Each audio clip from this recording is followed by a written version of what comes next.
Thank you all for attending our 5th virtual webinar event. As a reminder, all of the attendees will have their microphones and cameras automatically shut off upon arrival. If you're having any technical difficulties or if you have any questions for our speakers, please use the Q&A feature at the bottom of your Zoom screen. We will go through as many questions for speakers as possible at the end of the presentation. And I'd like to introduce Carmel Valley Manor's President and CEO, Jay Zimmer. Thank you, and good afternoon. Thank you for attending Carmel Valley Manor's 5th Zoom event.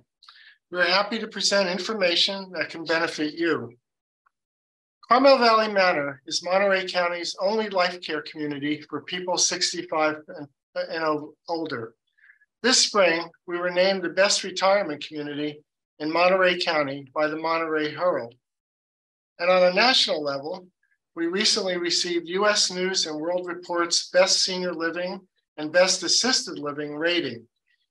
We are proud to be a leading resource for seniors. Our presentation today is on downsizing, or what might be better described as right-sizing. Our featured speaker is Greg Gunderson.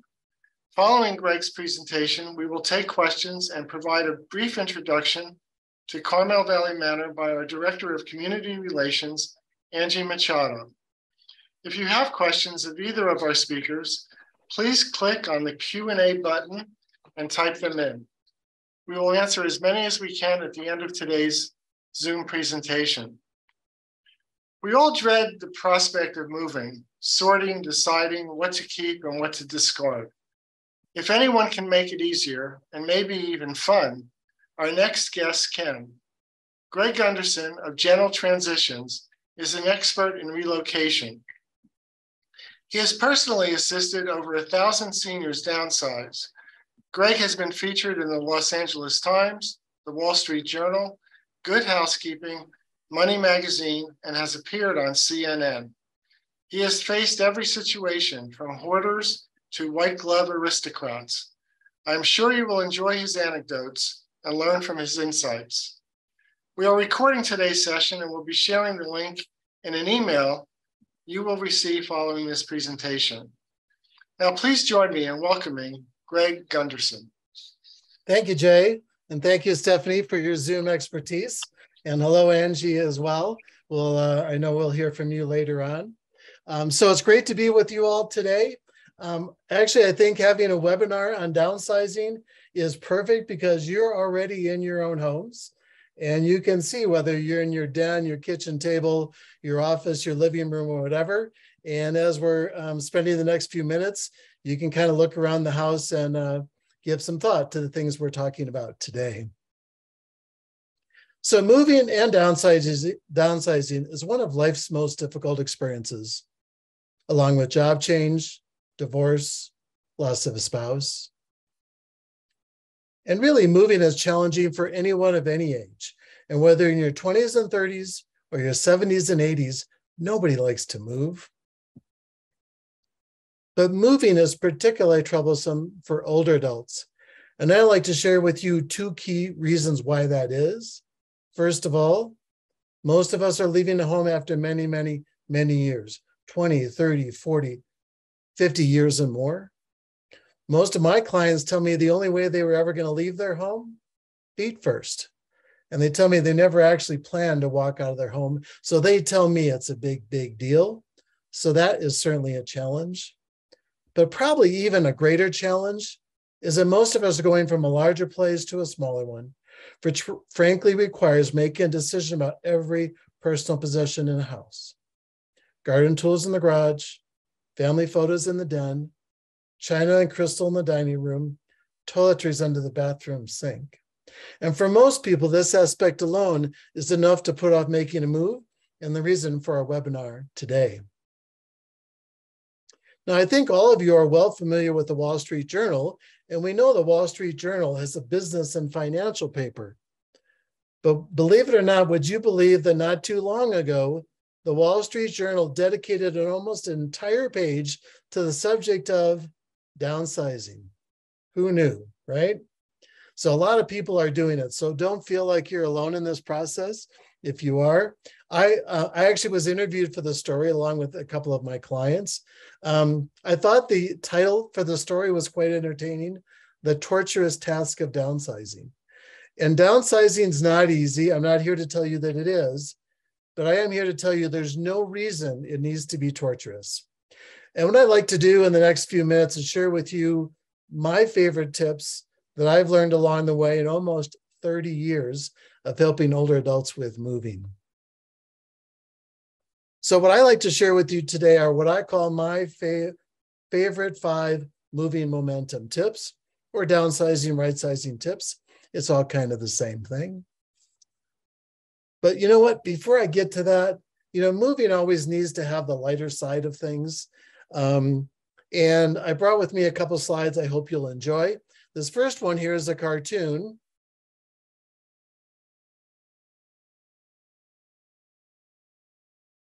And if you look at it, you'll see the gentleman is in his favorite easy chair. Lady of the household looks like she's paying the movers.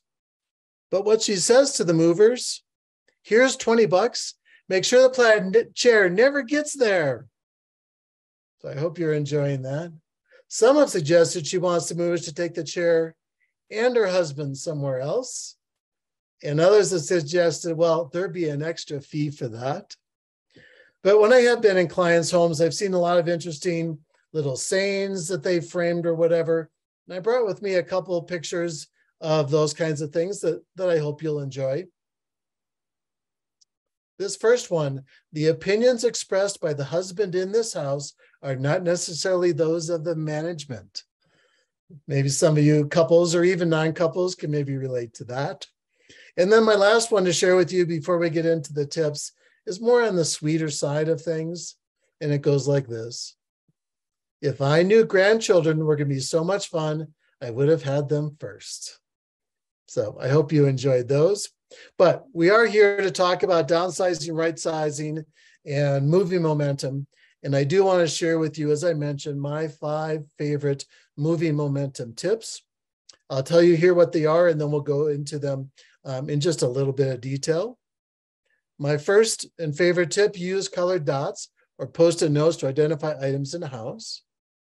Tip number 2, do easy and obvious areas first.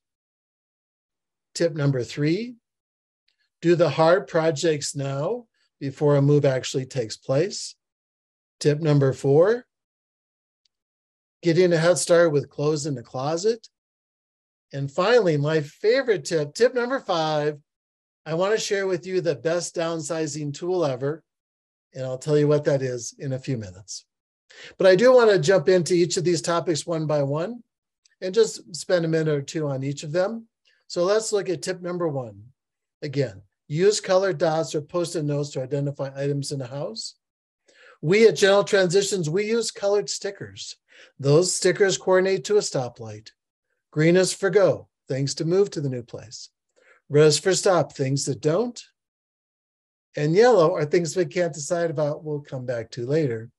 Now, if you don't have colored stickers, post-it notes work great. You can buy them from almost any store, and you can have a color for Carmel Valley Manor, for charity, for family. You can have different colors.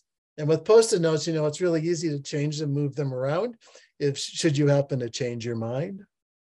But one other thought here related to identifying items to move or not move, I really strongly suggest that you do the decision-making first before you jump into packing or bagging of things.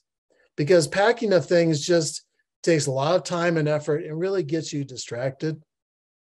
And I know I'm not here in your home, but we actually put together a little video not too long ago that shares with you how we use colored stickers or how you can use post-it notes to prepare for a move in the future or even in the near future. And here's how this goes. I like to demonstrate how a cupboard, a cabinet, or a closet can easily be organized into things that move and things that don't prior to a move. We use little colored stickers that coordinate to a stoplight. Green is for go, things to move. Red is for stop, things that don't. And let's take a look at this linen closet. So I see here on the top shelf, bedding that belongs to beds that will not move. I know these things don't move. And then I see these sheets still in their plastic bags, never been opened, never been used, and probably never about to be. So I'm going to put a red sticker, things that do not move, for everything on this shelf. I'm going to look at the second shelf. I see towels that are used regularly. And then I see these towels, which is a potpourri of Valentine's to tennis. We're not going to bother with these. So I'm going to place these on the red shelf. I look at this third shelf. I see towels used regularly, bedding for the bed. So I'm going to put a green sticker, things to move. And then I see the beach towels. Now, we're certainly not going to need all those at the new place because we won't have a backyard pool, but we do want to take a few of them. And I've selected these two to go to the new place. So I'm going to place them here on the green shelf, things that move. And now I'm all organized. The two shelves that do not move with red stickers, or you can use Post-it notes, like so. And you can place them on the shelf or on the side of the wall. And now I am completely organized in this closet. It's ready to make a move a few weeks down the road or a few months. And now I can move on to another part of the house. Okay, so there you have it. And you can see there in just this one little example, how you can take any part of your house, organize it, prepare it for a move without making a whole lot of chaos, whether a move is next month or further down the road. So let's turn to downsizing tip number 2. Do easy and obvious areas first. I thought you might get a kick out of this little picture. It's a coffee mug that belonged to my client. And on the coffee mug, it says, "I used to be indecisive. Now I'm not sure." Don't you love the expression on the teddy bear's face? But do you know what my favorite part of this picture is? Yeah, it's the broken handle on the coffee mug, which my client had in her home, and we moved it to the new place, but I did get a quick picture and thought I'd share that with you. So in terms of easy and obvious areas first, we strongly suggest that you start in unused rooms and spaces, because decision-making will come faster in those areas. If you can't decide about something, move on. And by all means, if you can, always move forward. Like with any other project, you want to have success. You want to see movement and going forward. Just a little story about this clock. This clock belonged to a client of mine, or actually a couple. And the couple was talking about the clock. The gentleman said, we could get a lot of money for it in the sale. And then the lady of the household said, but Mary has always really liked that clock. And to me, smoke was coming out of my ears, because nowhere in that conversation did they ask, do we want the clock?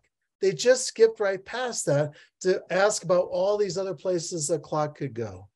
So I redirected them that day. And I suggest to you, should you organize in the near future, decide first whether you want something or not, then later decide what to do with unwanted items.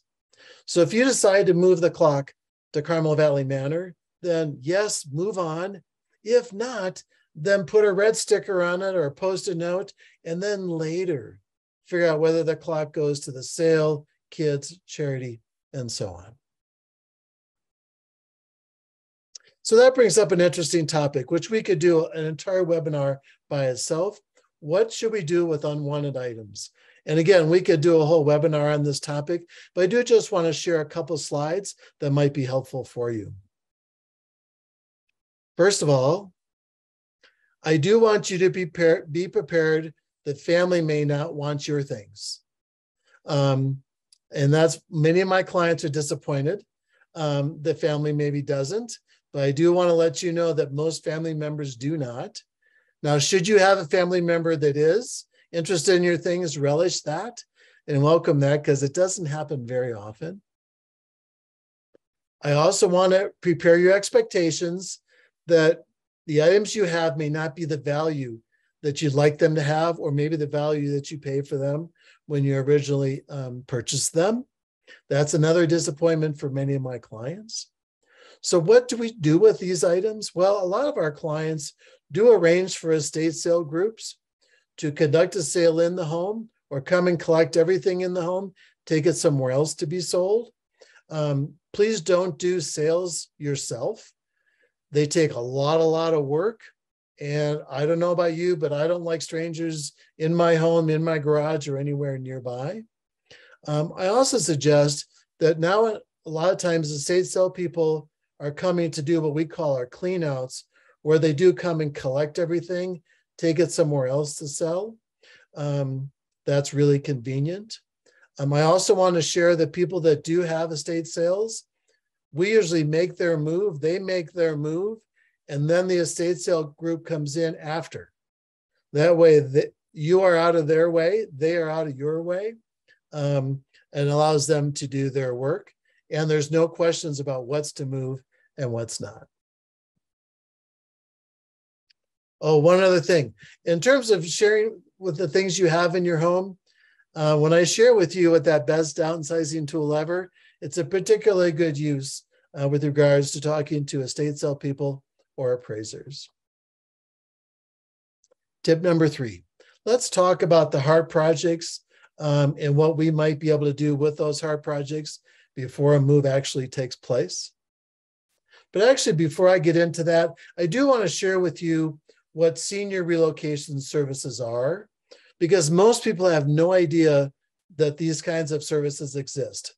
People know about retirement communities, they know about realtors, they know about moving companies, but most people are not aware that there's an entire new industry, actually not so new anymore, which can help with floor planning, sorting and downsizing, packing, and then on moving day, hanging the pictures, making the beds, putting it all back together.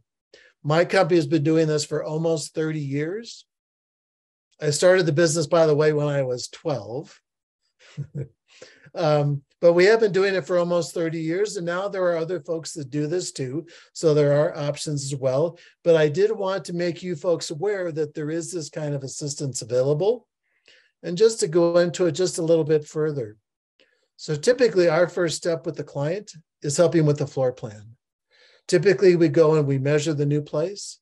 We measure our client's furniture. Then we talk with them about what's practical, what's sentimental, what's both, and what's neither.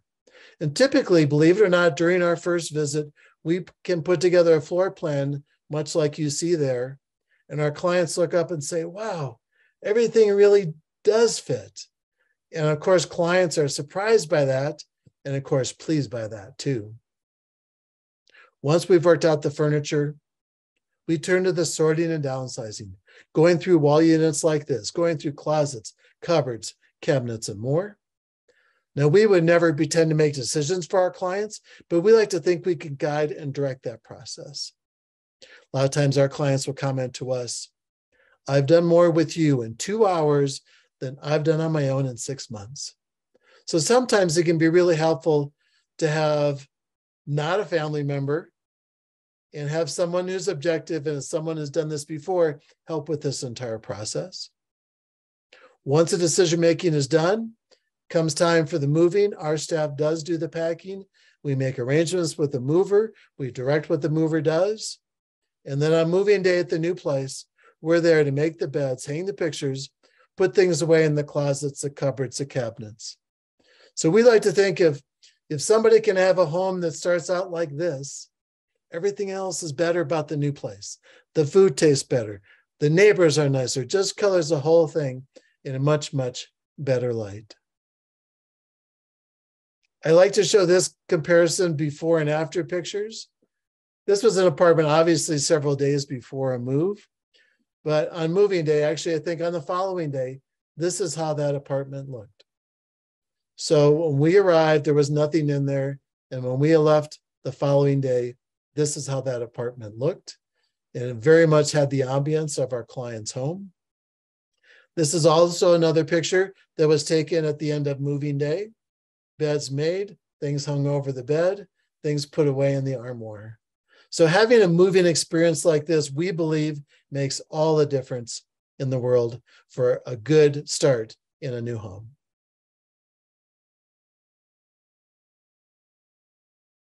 Okay, now I know you're anxious for my for the last 3 tips. So tip number 3, do the hard projects now. Well, what are the hard projects? Well, books are hard. Paperwork is hard. Photos are hard. So let me just share a thought or two about each of these topics. Books. What about books? Well, I'm not much of a reader myself, but I've been told by many who are that there's 2 kinds of books, those you've read and those you haven't. And those who do reading, they tell me, they suggest bring the books you've read and really kind of don't bother with those that you don't. I also know that with many of our clients, kind of like in this picture, we kind of pick out their favorites, and that seems to do the trick quite nicely. So what about paperwork? I suggest to my clients, and I suggest to you, ask your own tax advisor which records you need to keep and for how long. They know your personal financial situation. We might have some CPAs on this webinar today. If we asked 5 of those CPAs, what records do we need to keep and for how long? We'd probably get 7 different answers. So ask your own tax advisor, see what they have to say about that. And then when you do go through your paperwork, what I do, and I suggest you might do, is set up things into 3 areas. Things you're going to keep, things that have your ID that you're going to shred, and the things you can simply recycle or trash. And when you do go through your paperwork, I want you to remember Ohio. Now, I presume most of us live in California. So why do I want you to remember Ohio? Because Ohio stands for only handle it once. Now, I know this is a bit of a lofty goal, but if you can just some of the time make a decision about an item and move on, do that just some of the time, you'll do just fine in this process, and you will succeed, and you will be able to live and tell about it.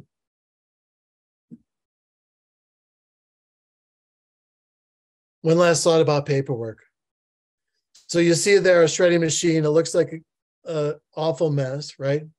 So I suggest to my clients, please do not use these shredding machines. Yes, they shred. They shred fine for today's mail. They do not shred well for today's mail, this week's mail, this month's mail, this year's mail, and this decade's or the last several decades of mail. They break down, they make a mess, and worst of all, they take forever. So what I suggest you do, as many of my clients have done, arrange for a shredding service. Make the decisions, like we talked about with stickers or what have you, but then let someone else do the shredding.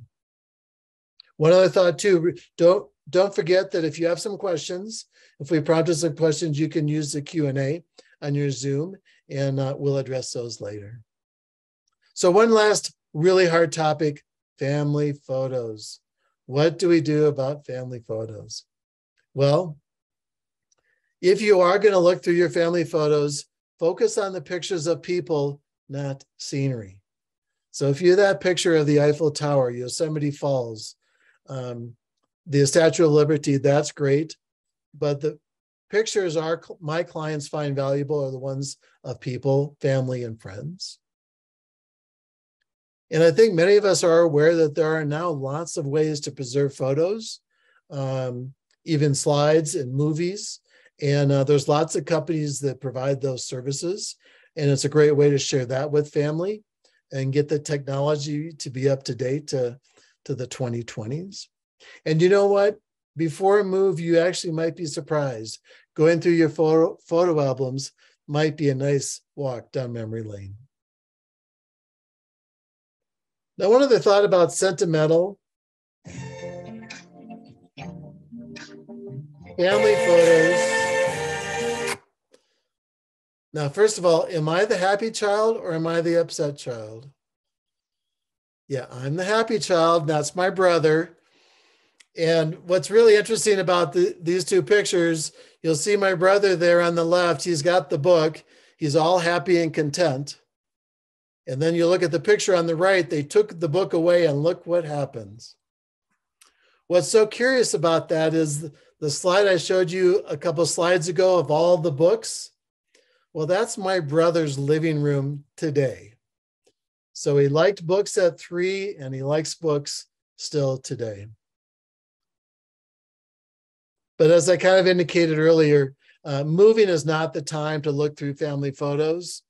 Look through family photos long before a move or long after, but please not actually during a move. And in my line of work, I've come across a lot of interesting photos. There's one there. Looks like it could have been on the cover of Life magazine, doesn't it? It wasn't. It just happened to be in a bedroom hallway for one of my clients. I just think it's the most adorable picture ever. And I don't know about you, but I really like military pictures. And I came across this next picture in a client's home. I just think this is so cool. The curious thing about this picture is, where is my client? Yeah, she's on the airplane. That's my client there, Elizabeth. That was her fiance, the pilot, and then her husband. He had since passed away. But I haven't had too many clients who've been painted on an airplane, so I got a real kick out of that. And my last picture to share with you is a picture of 2 sisters, albeit a few years ago, in front of the Golden Gate Bridge. And I know the picture is a little bit smudgy, but when I saw this picture, I took a double take. Why did I do that? Because there's no bridge. They hadn't built it yet. So they finished the Golden Gate in 37. So obviously this was taken 35 or 36, but I found that to be really curious. And I do know that when you do go through your family photos, you will come across a few interesting ones, but please do not do that during a move. So let's turn to tip number 4, getting a head start with clothes in the closet. Now that's not my closet. It's not my wife's closet. It's not one of my clients' closet. Any idea whose closet it might actually be? It's actually Liberace's closet, or maybe 1/10 of his closet. So I thought you might find that interesting. But what I'd like to share with you now are my favorite 2 suggestions to get a head start with clothes in a closet, something you can do even this afternoon, this coming weekend, next week. And my first idea is this: reduce duplicates of the same item. A lot of times when I go into a lady's closet, I'll see what I call as a rainbow of slacks. Those aren't slacks in the picture, but they often look like that. And I guarantee if you have 6 pairs of red slacks, you go to the same pair or the same 2 pair every time. Now, gentlemen are not immune from this either. If you go in a gentleman's closet, you're going to find 8 light blue button-down shirts, 10 white ones, 4 navy sport coats. So if you have 6, 8, or 10 of the same kind of thing, I'll bet you can reduce that to 1 or 2, and you won't miss those other pieces. So I like to think that's a really good suggestion. I like to think another really good suggestion: eliminate clothes that don't fit. And a lot of us change sizes over time. Many get larger, but actually many get smaller too. But in my book, if you have clothes in your closet, they don't fit you, there's no reason to take them to a new place. So I like to think those are 2 really good suggestions. But actually, I'm going to share with you an even better suggestion that requires no thought on your part whatsoever. We call it the reverse hanger trick. And Jennifer from Gentle Transitions is going to tell you how that works. So let me demonstrate. As you can see here, there are several tops hanging nicely on their hangers. And what you simply do is take a few and turn them around. All right, so you just simply turn them around and put them backwards. Quite simple. Just grab a few. In the interest of time, I'm just going to do this section. All right, so there you have it. Okay. All the hangers are turned backwards. I've put a note here with today's date, and then don't give it a further thought.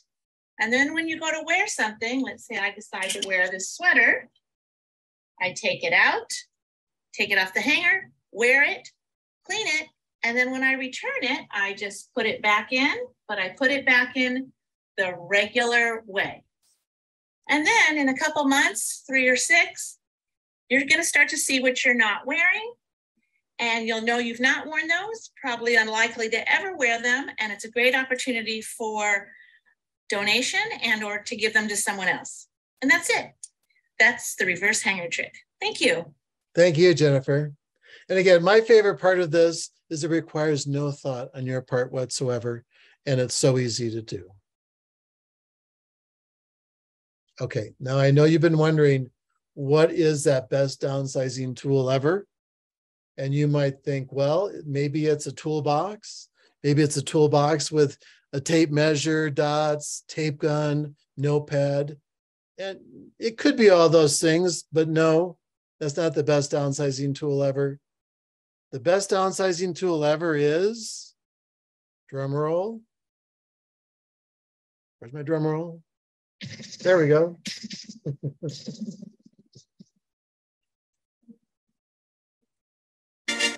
The best downsizing tool ever is a cell phone camera.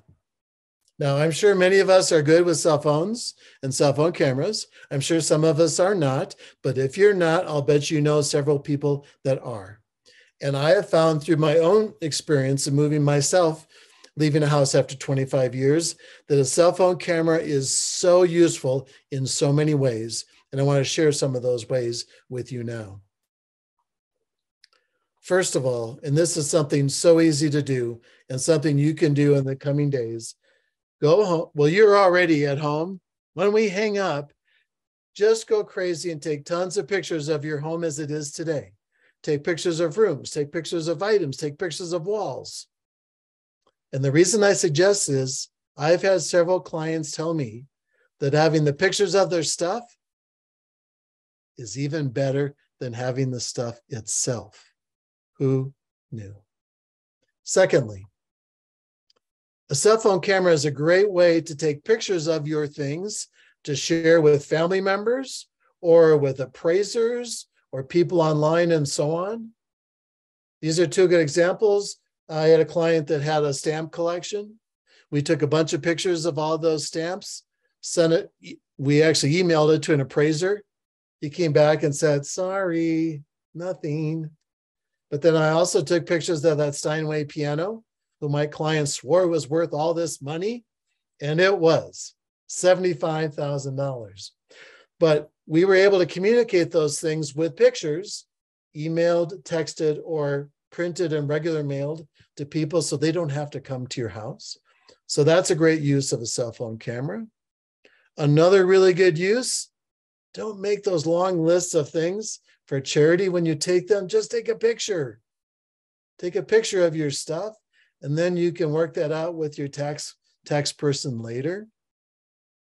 But really, my favorite thing to do with the cell phone camera when you're downsizing is to take pictures of your stuff. These are all things from my own home. I took 2 years ago when I moved, again, leaving my house after 25 years, CDs, a really large picture. There's my brother and I again, high school, and then a collage that my daughter had done. I knew I was not going to use these in my new place, but they were sentimental, right? So what did I do? I took a picture of them, and I had no problem discarding them at all. In fact, I visit them more now than I did when they were stuck in the garage. So that's another great use of a cell phone camera. So there you have it, my 5 favorite moving tips after literally helping hundreds and hundreds of older adults move.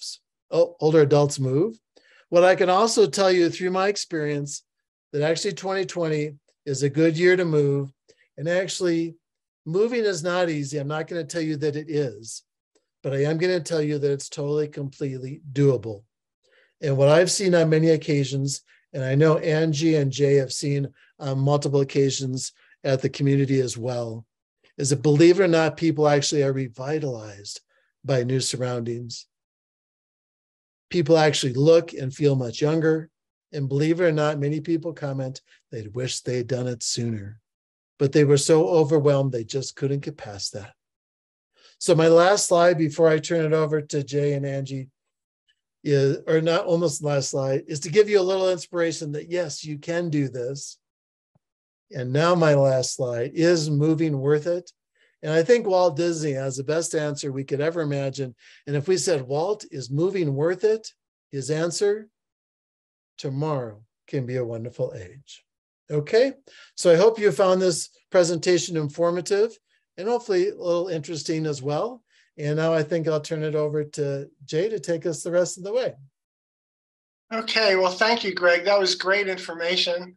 I hope it was helpful to our participants online.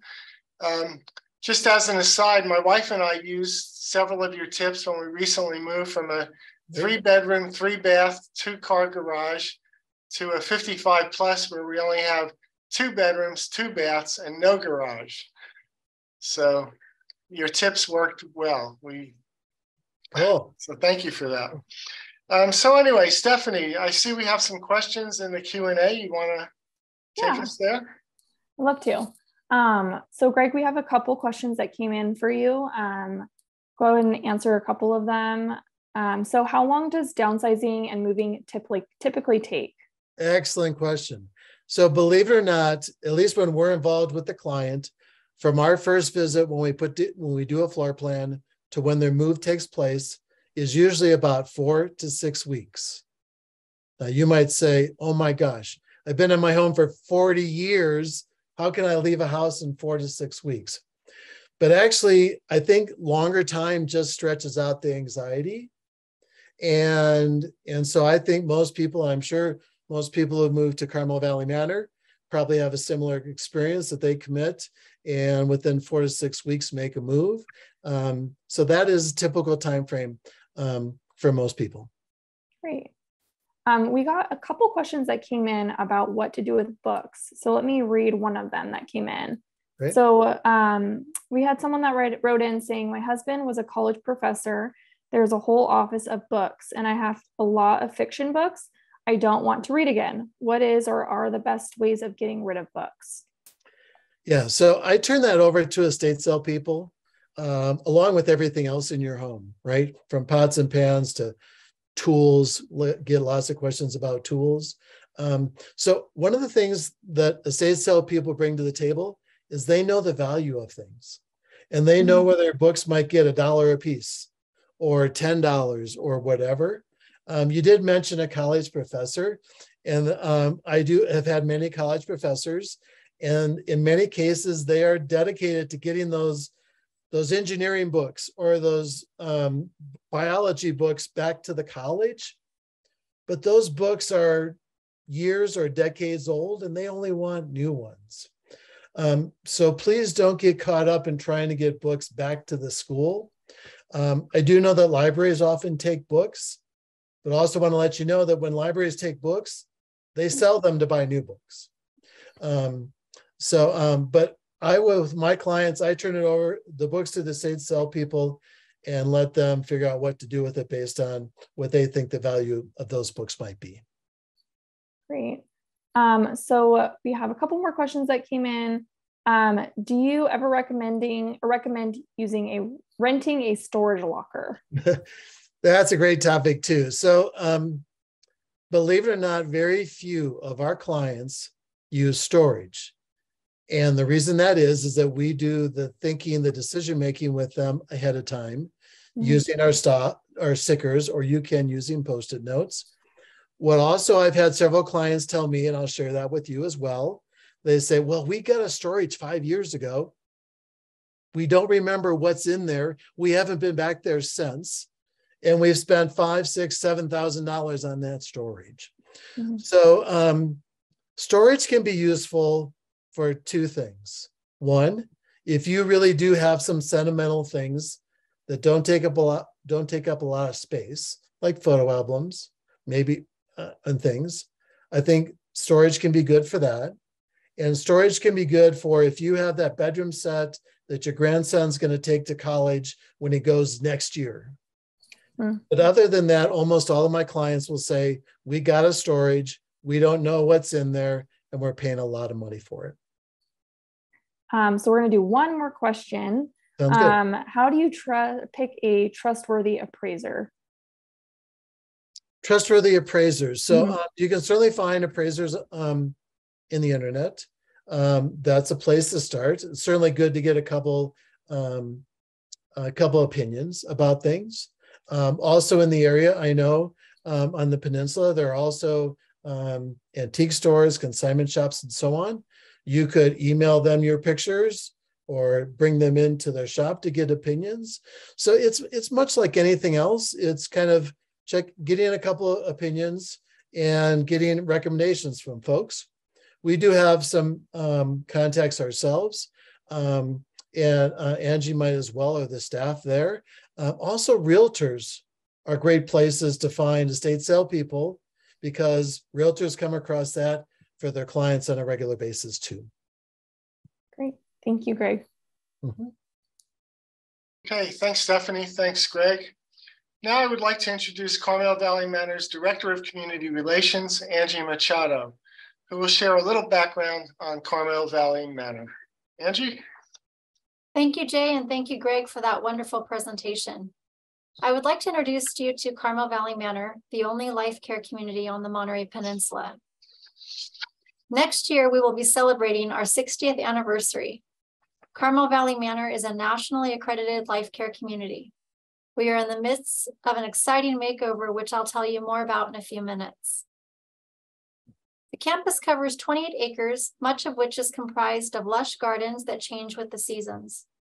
We are surrounded by hundreds of acres of open spaces. Most of the 230 residents have ground floor apartments with private patios overlooking the gardens. The panoramic views of the valley are spectacular. We have a staff of more than 170 employees. They range from gardeners and chefs to doctors, nurses, housekeepers, and personal trainers. The level of service here is wonderful. It is like living in a resort. We even have a car service for those who would rather not drive. Unlike all other age-qualified communities on the Monterey Peninsula, we offer a life care contract in addition to other contract options. Life care means that you have 3 levels of healthcare available at no additional cost. There's independent living, assisted living, and skilled nursing. If you have a healthcare issue, it is addressed immediately. Our doctor even makes house calls if necessary. Many of our residents find life care a great alternative to long-term care insurance. One of the favorite benefits of living at Carmel Valley Manor is the 3 delicious meals served daily. Our executive chef, Greg Hilton, is constantly changing the menus with the seasons. As I mentioned, we have an exciting update to our common areas of the campus. Here is the reception area before and after.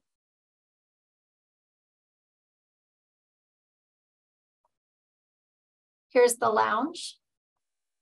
The architectural firm SOM originally designed Carmel Valley Manor in the 50s. This is the central lobby and group gathering spaces. Here is the dining room before and after. As part of the renovation, we will be adding a new casual dining bistro, which has a lot of residents excited.